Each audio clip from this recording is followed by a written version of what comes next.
Good night.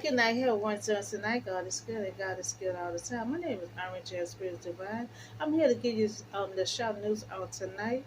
And first, we're gonna start with a lot of businesses and restaurants, losing customers and employees. Because it's a crime and some of them scared to go in certain areas. You got the carjack, you got the crime. People scared to park their car. So a lot of businesses losing customers and also losing employees. So you got Mid City down said crime is driving away customers and employees. So people are afraid. You know, they're afraid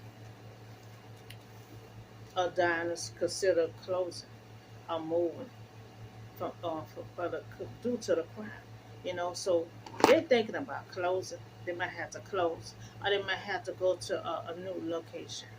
Because of the crime and because of carjacking.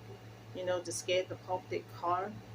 So it depends on what area you at.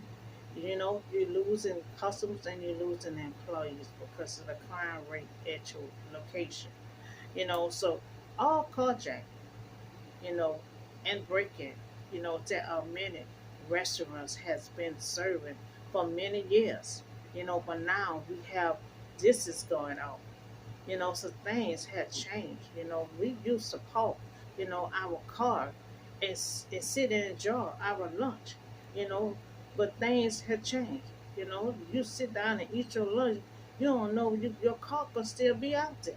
And then customers don't even want to come back. So that's why a lot of businesses and restaurants saying they're losing customers and they're losing employees. So businesses and restaurants is certain at certain areas, customers are avoiding not to go to that location. You know, putting a damper on their business. So people are afraid of the crime. They're afraid of carjacking or parking their car in front of a business or either in the restaurant, because due to the break-ins, so there are shortage of employees and hard to hire because nobody don't want to come to the area, so they have Bessie um pancake restaurant. It been in business for like 35 years, a long time, so they're taking up, they're struggling to keep customers. It's right there on Canal, Miss City, the business, business been in, for 35 years. Been doing good for a long time up until now. Businesses like slow, struggling to get customers in there, and so they're trying to hire. It's hard to hire. It's hard to keep employees because of the area, and they're struggling to have customers, But Bessie Restaurant Pancake, I'm a visit over there, and I need everyone else to try to support this restaurant, try to support it. I will support it and I will be there. So no one wants to leave New Orleans. They don't want to leave New Orleans. They've been in business for like 35 years. 35 years. You know, serving pancakes right there on Canal, Mid City. So no one, wants to leave New Orleans. This is our home. They want to stay, but want business to pick up. And less crime. So I would go there. Give me some pancakes. I never been there. I expect for everyone else to try to support this restaurant. Because I want a lot of business to stay in business. A lot of them been here in New Orleans for so many years. We love New Orleans. So we pretty much don't want to go nowhere else, especially if you've been in business for 35 years. So some customers suggested to relocate to Jefferson Parish.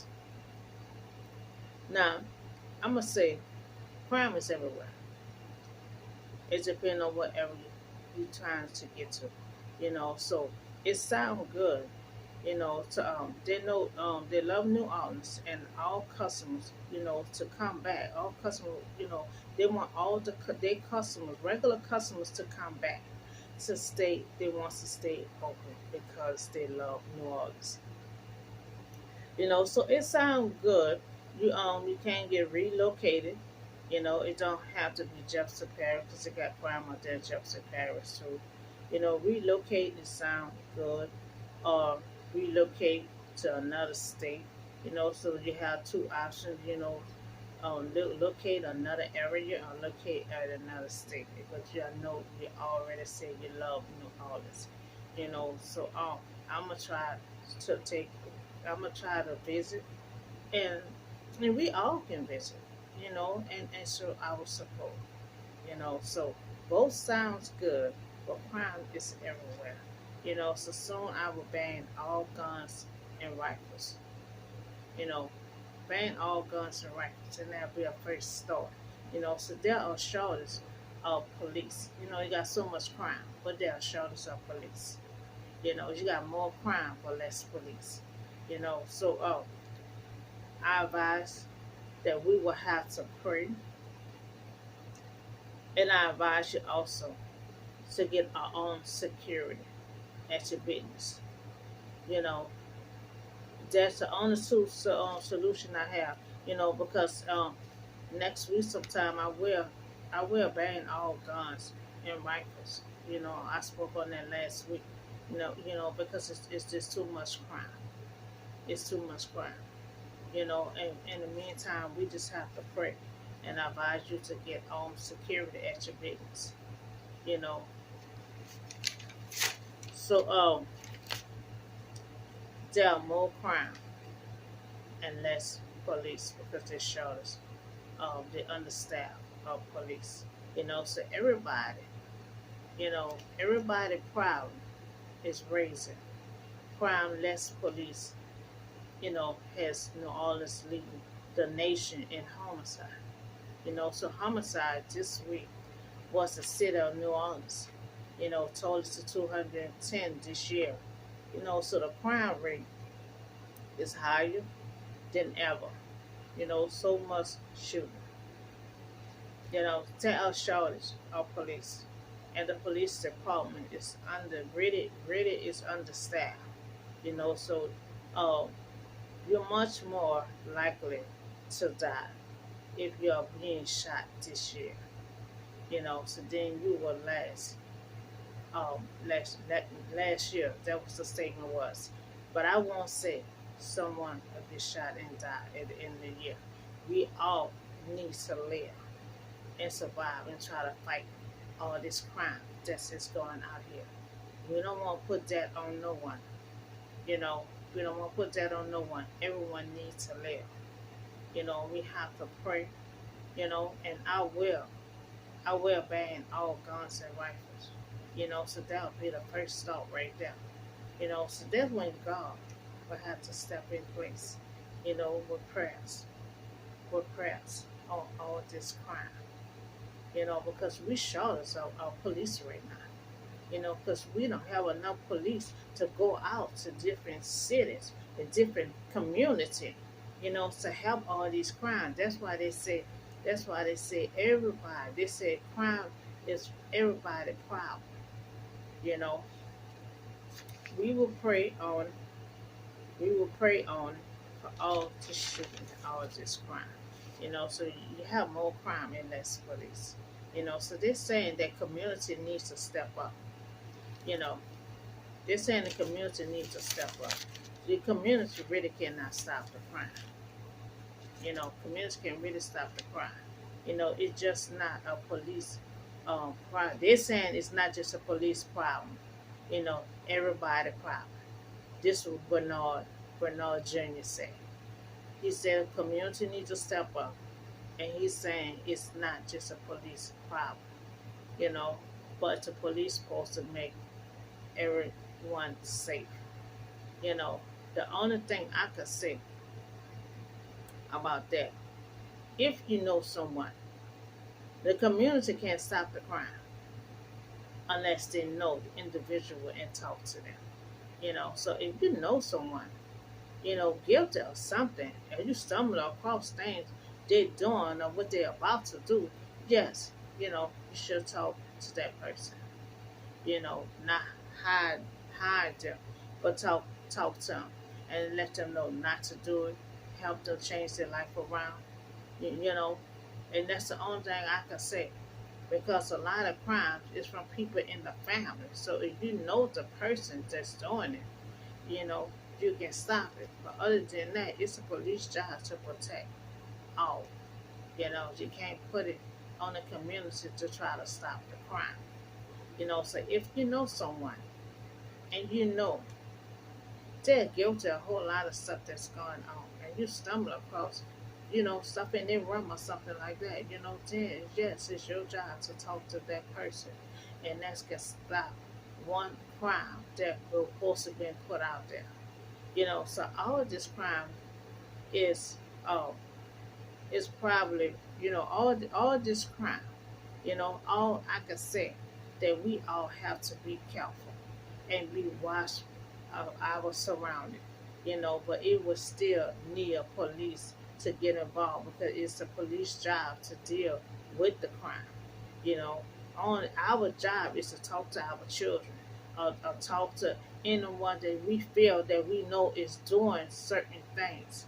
And if everyone can like talk to their children, and then there'll be a start.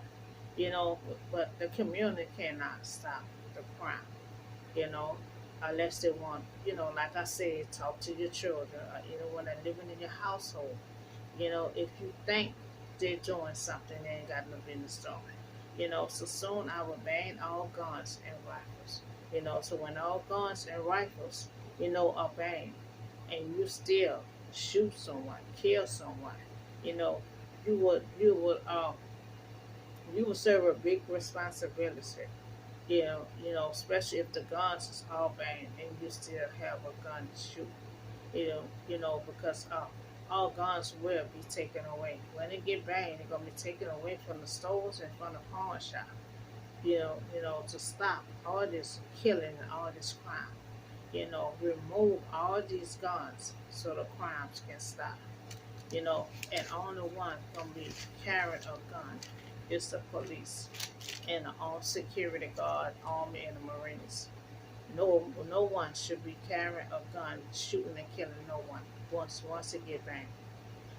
So now we have a driver had hit a teenager in the alley, and he left the scene, and she wound up dead.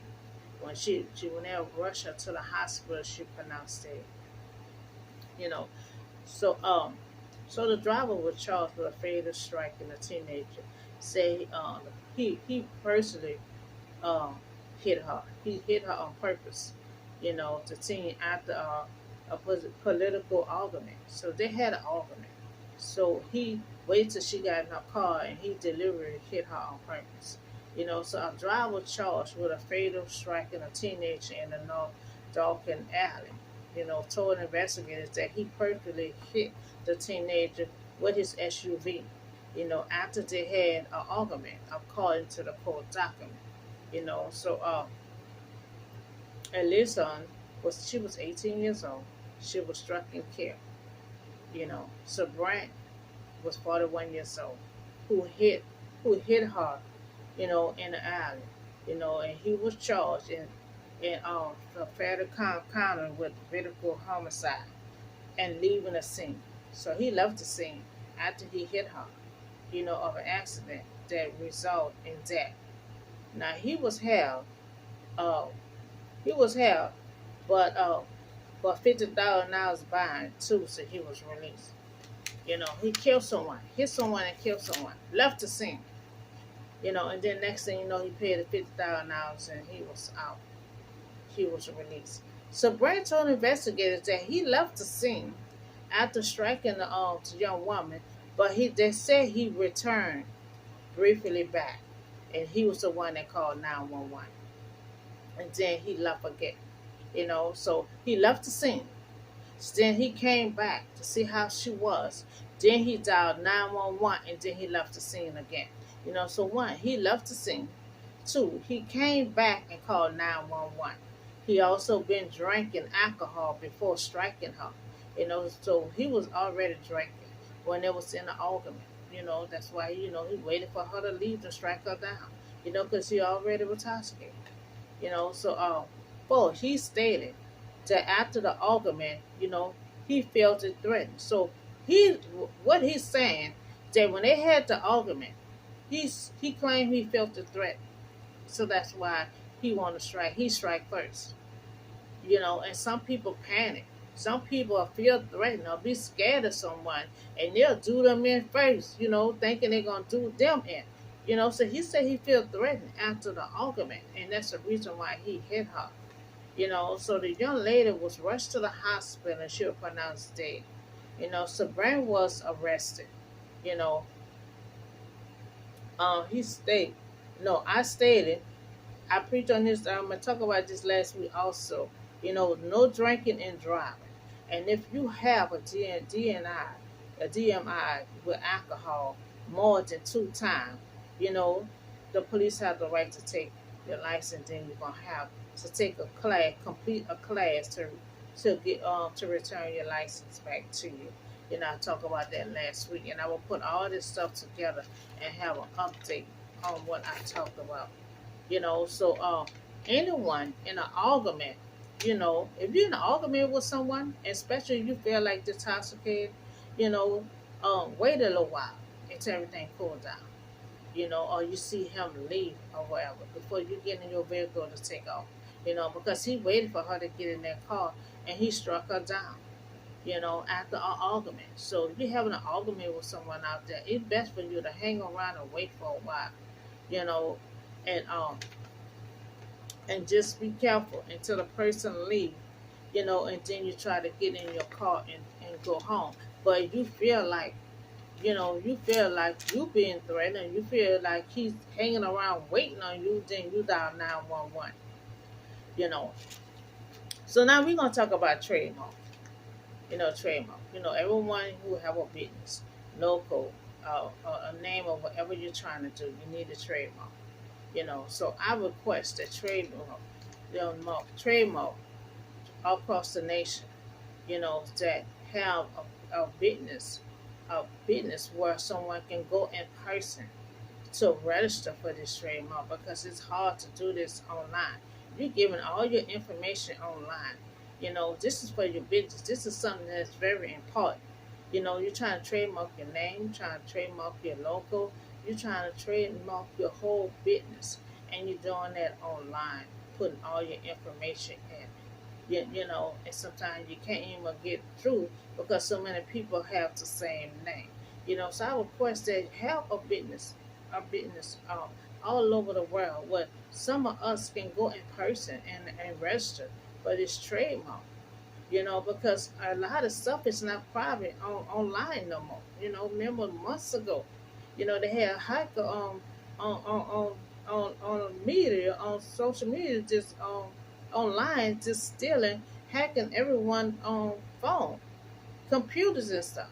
So a lot of this stuff is not, it's not secure that we done, and this is a very important stuff that we doing trademark. And I feel like we should go in person to register for this trademark. Because you got to lay out your ideas. You got to lay out you have to do all that online and not invisible talking to no one. So I think we should go in person to register for all this important stuff like this here. Because your stuff is not secure online. So this is a very important stuff that we doing online. And stuff is not secure.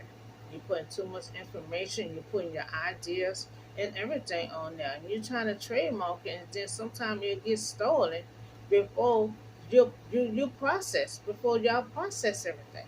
You know, so so for the register, so there's two options that people can do. You can continue on applying register online, and then the second option is we can start going in person to apply for the trademark, because you have to lay out so much stuff that you have to do, and you're not talking to no one. You're not giving your papers and ideas to someone. You're doing all that online. Now, whoever want to still do this online, that's fine. You may have someone that wants to go in person. Have you show them your ideas, your local and everything, and make it more convenient for them.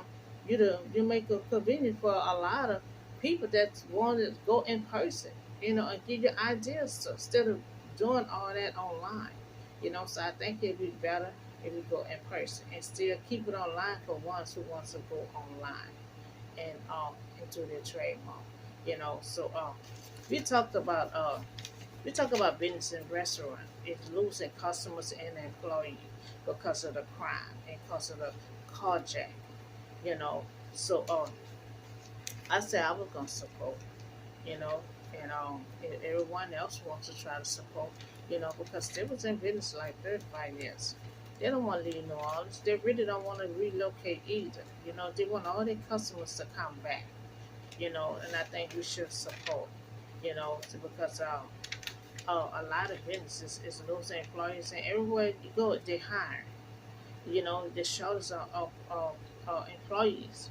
And then they're struggling to trying to keep employees. I mean, it's their customers at their business. So and then we have another situation we talk about. Um, Mr. Mr. Brian, he's talking about Bernal. He talked about it's not just a police job. It's a community job also to stop all this crime. And I say the community cannot stop the crime.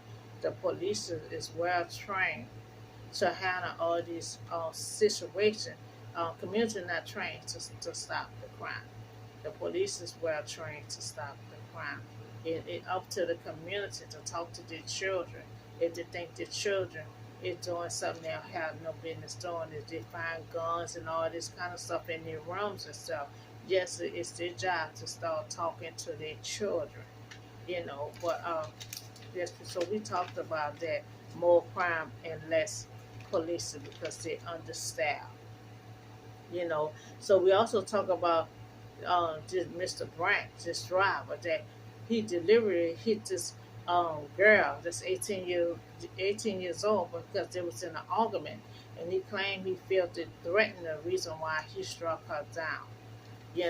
He left the scene, but then he came back to see how she was, if she was dead or not, and then he did dial 911 and left the scene again. So and then they also found alcohol on him. You know, so that would pretty much really trigger him out being being intoxicated. And I also talked about that last week too about drinking and driving because you had someone else who drank and killed someone.